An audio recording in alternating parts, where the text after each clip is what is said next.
모르면 놓치는 통신지원금 최대 80만원까지 지금 인터넷 끝판왕에서 받으실 수 있는데요. 내가 받을 수 있는 통신지원금 상담만 받아도 스타벅스 쿠폰을 드리니까요. 지금 고정 댓글에서 확인해보세요.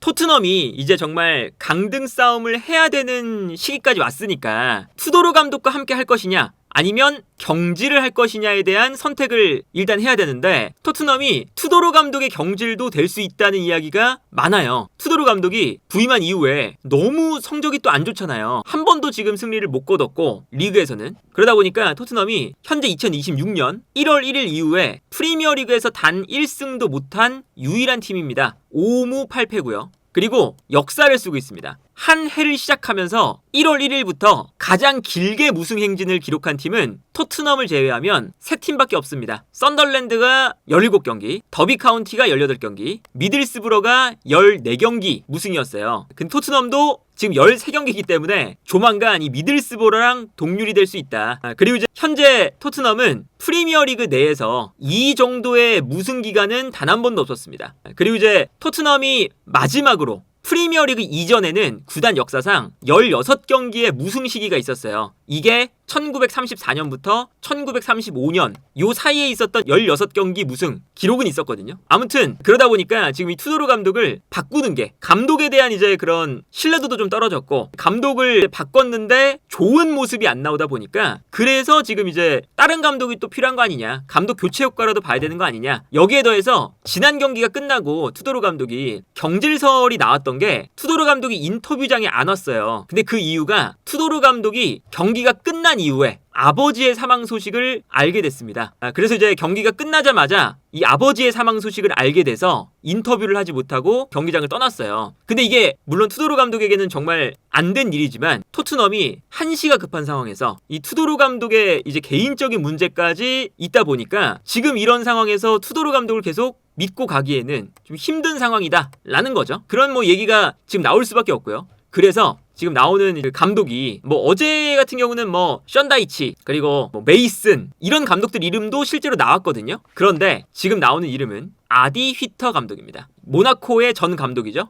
아디 휘터 감독인데, 이 아디 휘터 감독이 지금 순위에 올라가 있다. 토트넘 내부의 다음 감독 순위로. 이 아디 휘터 감독은 모나코에서 이번 시즌까지 감독직을 했었고요. 중간에 경질이 됐고요. 그리고 메넨글라드바우, 프랑크푸르트, 빅리그에서 계속 있었던 감독입니다. 최근에. 그리고 영보이스나 뭐 짤츠부르크에도 있었는데, 여기서 이제 중요한 커리어가 사실은 요 빅리그 커리어보다 짤츠부르크. 이 짤츠부르크가 저때 당시가 어떤 상황이냐면, 랑닉 감독이 레드불 사단을 지도하고 있었던 그때 시기예요. 그때 있었던 감독이 누구 있냐? 제시 마치. 그런 감독들 있죠? 짤츠부르크, 라이프치히 거쳐가는 그런 감독들. 그런 감독들 중에 한 명이 바로 아디 휘터 감독이에요. 그 뜻은 랑닉 감독의 강한 전방 압박을 기본적으로는 가지고 시작하는 감독이라는 거죠. 그래서 실제로 프랑크푸르트, 메넨글라드바흐, 모나코, 여기를 거치면서 엄청 공격적인 전술을 쓰기 시작합니다. 이게 랑닉 감독의 스타일이 딱 나오거든요. 만약에 랑닉 감독이 빨간색이다 라고 하면 4-4-2예요. 근데 요 왼쪽과 오른쪽에 측면 공격수가 아니라 공격형 미드필더 겸 중앙 미드필더 겸 그런 선수들을 둬요. 그러니까 랑닉 감독이 최근에 오스트리아에서 저기에 누굴 두느냐, 자비처라던가 라이머, 조금은 좀 투박할 수 있어도 중앙과 측면을 오가면서 기동력을 기반으로 상대를 계속 압박하고 왔다 갔다 할 수 있는 선수들. 그리고 여기도 마찬가지입니다. 최전방 투톱도 측면과 중앙을 다 뛰는 선수들로 만들어요. 이런 영향을 받은 감독이 또 대표적으로 누가 있느냐? 나겔스만 감독도 이런 영향을 많이 받은 감독이죠. 그래서 저 네 자리에 측면과 중앙을 다 뛰면서 매우 많이 뛰어다니면서 헌신적인 스타일의 선수들을 저 네 자리에 그냥 다 배치를 합니다. 그러면 측면에 있던 선수들이 가운데로 들어와요. 안쪽에 6명의 선수가 되죠. 풀백은 끝과 끝으로 넓게 올라옵니다. 그래야 측면 공격수들이 안으로 들어오니까요. 그리고 4명이 이 안쪽에서 측면과 중앙을 다 뛸 수 있는 선수들이잖아요. 여기서 스위칭을 합니다. 측면으로 나가고 끌고 나가면 가운데로 뛰고, 또 측면으로 나가면 끌고 나가면 가운데로 뛰고, 서로 다시 자리를 바꾸고, 이런 식이에요. 그리고 여기에 더해서 그냥 이 안쪽에 4명만 있는 게 아니라 2명의 미드필더 중에서 1명은 올라와요. 이런 식으로 5명까지 이 안에 들어가게 됩니다. 측면과 중앙과 왔다 갔다 하면서 계속 스위칭을 거는 거예요. 그래서 경기장을 넓게 쓰면서 수비가 끌려 나오면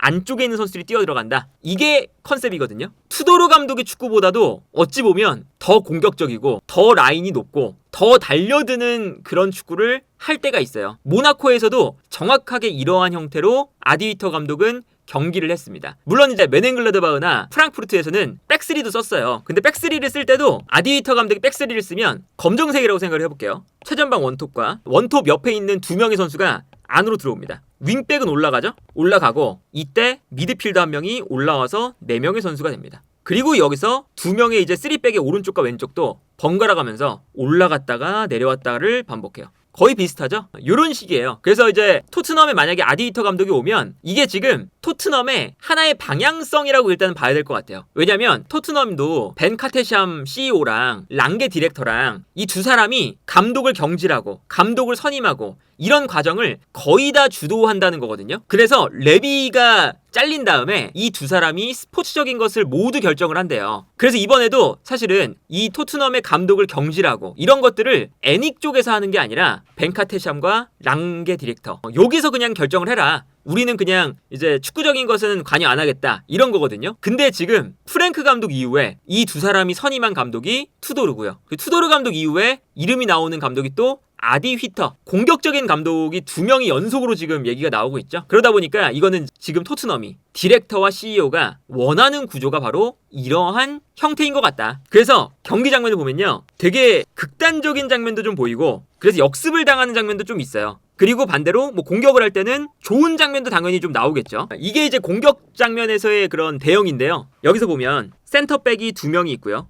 그리고 좌우 풀백이 올라가고 있습니다. 쭉 올라가요. 그러면 최전방에 있는 2명의 투톱이 있고 오른쪽에 있는 선수와 왼쪽에 있는 선수가 가운데로 들어오고 있죠. 플러스 2명의 미드필더인데 미드필더 중에 한 명도 슬금슬금 올라가고 있습니다. 그래서 이 장면만 봐도 이 가운데 지역에 선수가 굉장히 많다는 걸 볼 수가 있어요. 그 다음에 여기서 스위칭이 계속됩니다. 볼을 전개할 때 측면 풀백이 올라가니까 수비가 끌려 나왔어요. 한 명이 끌려 나오면서 여기에 먼저 공간이 생겼죠. 이런 것들을 이제 노리기 위해서 전방에 있는 선수가 내려옵니다. 내려오면서 수비를 끌어내려고 그래요. 그러니까 뒤에 있던 선수가 침투에 들어갑니다. 그러면 수비가 하나는 끌려 나오고 하나는 따라 나갈 거 아니에요. 그리고 이때 안으로 들어와 있던 선수 한 명이 그걸 보고 2차적인 침투를 합니다. 그러면 이 선수에게 패스가 가는 거죠. 그래서 이 다음 장을 보면 수비를 끌어내면서 가장 측면에서 뛰어들어가는 선수에게 패스가 들어가고요. 여기서 이제 결정적인 찬스를 맞이하는 장면. 굉장히 이제 공격적이죠. 투도르 감독보다 더 공격적이에요. 이 장면도 보면 좌우에 측면 2명,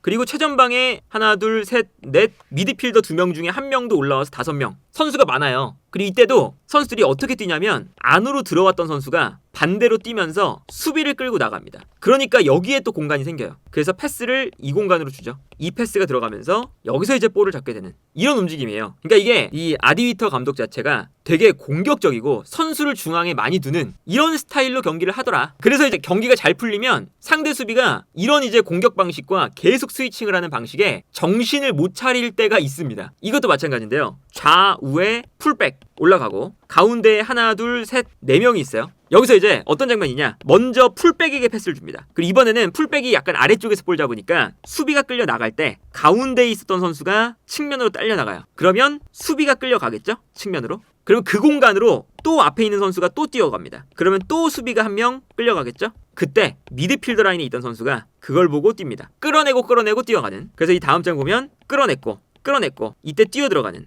선수에게 한 번의 패스가 들어가고요. 여기서 결정적인 찬스가 나올 뻔하는 이런 장면이 나와요. 그런데 이런 축구가 공격에서 이런 스위칭이 보기가 좋지만 사실은 여기 뒤에는 딱 2명만 남는 거거든요. 일단은 풀백이 다 올라가 있고요. 미드필더는 1명밖에 안 남아요. 2명의 미드필더인데 1명은 또 올라가니까 선수가 부족해지는 거죠. 그래서 정말 공격적인 형태를 좋아하는 그런 감독이다 라고 보면 되겠고, 여기서 역습을 당하는 경우도 당연히 많을 거잖아요. 요렇게 좀 중앙지향적인 이런 축구가 결국 가지는 이제 단점은 측면 공격수들도 안으로 들어오고 모든 선수가 이 안쪽에 배치가 되어 있는 상태에서 풀백들이 이 공간을 커버해야 되니까 엄청 올라와요. 그러면 좌우 측면 공간이 열린다는 거죠. 그러면 이제 이런 형태가 지난 시즌에 포스테코글루 감독 때 나타났던 문제점들, 그땐 좀 달라긴 했죠. 포스테코글루 감독은 측면 공격수가 넓혀주고 풀백들이 안으로 들어가는 이런 형태였잖아요. 근데 어쨌든 풀백들이 높게 올라가니까 풀백이 있어야 되는 그 좌우 공간에 너무 공간이 크게 나오고 그러다 보니까 반더벤이나 로메로가 계속 커버하는 이런 축구가 됐었죠. 그런 축구의 형태를 아디위터 감독도 지금 구사를 하고 있다. 그래서 이제 역습당하는 장면을 보면 그런 장면이 좀 명확하게 나와요. 이 장면인데요. 모나코 시절인데 풀백들이 다 올라가 있습니다. 좌우측면에. 여기에 선수가 없어요. 그러다 보니까 상대가 이제 공격을 하는데 뻥 차고요. 앞쪽에서 공격수가 떨어뜨려 줍니다. 근데 여기서도 미드필더가 한 명밖에 없어요. 왜냐? 나머지 미드필더도 공격에 가담하고 있었거든요. 그래서 선수가 좀 부족하니까 이 세컨볼을 상대에게 먼저 넘겨줍니다. 상대가 여기서 볼을 잡고 전진하기 시작하면 이제 문제가 커지는 거죠. 왜냐면 선수가 없어요. 풀백도 올라가 있고 미드필더도 올라가 있고 그래서 이 넓은 빈 공간으로 편하게 패스가 들어가요. 그래서 이 모나코의 뒷공간이 완전히 무너지는 그런 장면이에요. 그래서 여기서 실제로 이 공간이 넓어서 끌고 들어가서 득점을 하거든요. 상대팀이. 다른 장면도 마찬가지. 여기서는 이제 모나코가 워낙에 전방 압박을 좋아합니다. 상대가 뒤에서 볼을 잡았는데 풀백이 달려가요. 풀백이 달려가는 이유는 가운데의 선수들이 다 밀집해 있기 때문에 이렇게 측면에서 풀백이 달려나가거든요. 그리고 앞에서 공격수 압박 계속 달려가고 있어요. 그러니까 상대팀이 여기서 패스를 주고 받으면서 모나코가 달려 나올 때까지 기다렸다가 달려 나오니까 뒷공간으로 줍니다. 근데 여기서도 모나코가 풀백이 올라가 있기 때문에 측면 공간이 완전히 비어 있잖아요. 이 공간으로 패스를 줘요. 완벽한 수비수와 공격수의 1대1. 여기서 수비수가 한 번만이라도 지면 문제가 생기겠죠. 1대1을 하는데 이게 90분 내내 이기진 못하잖아요. 그래서 한 번 여기서 집니다. 한 번 지면서 뒷공간이 그냥 뭐 편하게 무너지는 요러한 형태다. 그래서 이제 그 지금 모나코가 압박하는 장면을 보면요. 공격수가 너무 앞쪽에 많으니까 특히나 중앙 지역에 많다 보니까 볼을 뺏기면 바로 압박을 해요. 그래야 역습을 안 당하죠. 근데 그렇게 하다가 어설프게 튀어나가다가 뒷공간이 나오는 장면도 생긴다. 물론 이 압박이 잘 이루어지면 상대가 숨 쉴 수 없는 계속 이제 압박이 이루어지는 형태가 또 되겠죠. 그래서 만약에 토트넘에 온다면 토트넘이 어떤 방식으로 이제 선발 라인업을 구성을 할까? 이런 걸 생각을 해보면 아까 이제 설명드렸던 것처럼 좌우에 측면 공격수들보다는 중앙과 측면을 다 볼 수 있는 선수들. 예를 들면 베리발, 갤러거 이런 선수들이에요. 이 선수들이 그냥 측면에만 있는 게 아니라 안으로 들어와서 싸움을 또 걸어줘야 됩니다. 안쪽에서 싸워주기도 하고 압박도 하고 왔다 갔다 하는 그래야 되다 보니까 갤러거나 베리발처럼 측면과 중앙을 왔다 갔다 하면서 중원 싸움에 에너지 레벨을 불어넣을 수 있는 선수 그리고 상황에 따라서는 이제 이 자리에 사비 시몬스 같은 선수가 들어갈 수는 있겠죠. 그리고 이제 쿠두스가 조만간 부상에서 복귀를 하니까 쿠두스 같은 선수도 많이 뛰잖아요. 그럼 여기에 쿠두스가 오른쪽에 뛰거나 사비 시몬스가 왼쪽에 뛰어서 가운데로 이렇게 들어오는 이러한 형태도 자연스럽게 이루어질 가능성이 높다. 그리고 이때 풀백들은 올라가줘야 돼요. 근데 여기서 이제 문제가 생기는 게 포로가 이렇게까지 올라갔을 때 수비 복귀 속도가 그렇게 높지 않다는 거고 우도기도 요즘에 불안한 장면들이 좀 나오죠. 그러다 보니까 자연스럽게 스펜스가 오른쪽이든 왼쪽이든 나와서 올라왔다 내려왔다를 해줄 가능성이 높다. 그리고 여기서 이렇게 4-2-2-2에서 그레이나 사르 중에 한 명이 올라가서 공격에 또 가담을 하는 거고요. 그리고 뒤쪽에서는 로메로와 반더벤이 사실은 무조건 기용이 돼야 될 거예요. 그래야 측면 공간이 열려도 이 공간들을 커버할 수 있기 때문이죠. 이런 형식. 그리고 여기서 다행히 토트넘이 측면과 중앙을 다 오갈 수 있는 선수들은 많아서 예를 들어 뭐 무한이가 측면으로 나가려면서 수비를 끌고 나간다. 그러면 쿠두스가 이 안쪽으로 들어오거나 아니면 갤러거가 측면으로 나가면서 수비를 끌어내면 솔랑키가 안으로 들어오면서 득점을 하거나 이런 식으로 이 앞쪽에 무한 스위칭이 또 이루어질 가능성은 있다. 그래서 이제 이런 걸 보면 확실히 지금 이제 토트넘이 공격적인 감독 전방 압박에 의한 감독 이런 거를 지금 원하고 있어요. 근데 이게 뭐든 다 통하지는 않죠. 특히나 이제 이게 투도르 감독을 선임했을 때 이번에 잘 안 통했던 이유가 토트넘 선수들이 부상도 좀 많았지만 달려드는 이런 압박 방식에 프랭크 감독의 축구랑 완전히 또 다르니까 빠르게 적응을 못하기도 했어요. 그리고 압박이 어설프니까 누구는 뛰어가고 누구는 안 뛰어가고 그러니까 편하게 상대가 풀어나오면서 역습을 많이 당했죠. 그러다 보니까 투도르 감독의 스타일이 안 통했는데 오히려 투도르 감독보다 더 달려드는 그런 아디위터 감독을 데려오는 게 과연 맞느냐 라는 거고 그리고 이제 보통 강등권 싸움은 수비가 중심이잖아요. 최대한 골 안 먹히고 완전 내려앉은 다음에 어떻게든 그냥 한 골 넣어서 승점 3점 안 되면 승점 1점이라도 따는 게 이제 그 강등권 싸움에서 핵심인데 투도르 감독이 공격적인 축구를 하다가 계속 졌고 그런데 아디위터 감독이 또 온다면 또 공격 축구를 막 할 텐데 이게 과연 옳은 선택이냐. 그래서 이제 현지에서는 션다이치 감독의 이름이 나왔던 거거든요. 션다이치 감독은 이런 강등권 싸움을 할 때 무조건 수비 그리고 롱패스. 그래서 어떻게든 승점 1점, 좋으면 3점. 이런 식으로 어쨌든 잔류를 이루어내는 그런 감독이잖아요. 근데 이제 그런 유의 감독보다는 토트넘은 공격적인 이름의 감독들이 계속 나오고 있다. 그래서 이제 실제로 벤카테샴 CEO가 아스날에 있다가 오다 보니까 지난 경기는 벤카테샴 CEO에게 토트넘 팬들이 나갈 때 사기꾼, 첩자, 스파이 이런 구호를 외쳤어요. 아스날에서 와서 우리 팀을 망친다. 그리고 애초에 토트넘이 막 라인을 끌어올리고 이런 그 스타일 자체가 이번 시즌 시작할 때 아니었기 때문에 중간에 강등권 싸움이 왔을 때 갑자기 스타일을 바꾸는 게, 그리고 그걸 이제 지금 적응하려고 하는 타이밍에 또 다른 감독으로 바꾸는 게 옳을지는 지켜봐야 될 것 같다. 그래서 이제 뭐 벤카테샴과 랑게 디렉터가 어떤 선택을 할지 모르겠지만 그래도 경질할 거면 지금 경질을 해야 되는 게, 토트넘이 일정 자체가 많이 쉴 수 있는 일정이에요. A매치 브레이크 때문에 다른 팀들이 2주 쉬잖아요. 토트넘은 3주를 쉽니다. FA컵을 떨어졌기 때문에. 요즘에 FA컵이 주말에 하니까요. A매치 브레이크가 끝나고 주말에 경기가 있고 그때부터 이제 계속 시작이에요. 챔스 있고 또 경기 있고. 이런데 이번에 그 주말 경기가 FA컵으로 되어 있기 때문에 토트넘이 그 경기를 안 합니다. 그래서 A매치 브레이크 동안 2주 쉰 다음에 주말 경기도 없어요. 그래서 3주를 쉬거든요. 이 3주를 쉬는 동안 안 되겠다 싶으면 빨리 경질을 해야죠. 그래서 이제 이번 주말 경기가 끝났고 4월 12일 경기가 이제 다시 시작인 거니까 지금 경질하고 새로운 감독 선임하면 그래도 무언가 이제 이 아이디어를 계속해서 짜내가고 3주 동안 승점 3점을 가져오기 위한 그런 플랜들을 어느 정도는 짤 수 있는 여유는 있다. 그래서 이 토트넘이 A매치 브레이크 기간 동안 또다시 매우 혼란한 감독 경질과 선임 과정을 거칠 수도 있지 않을까 싶습니다.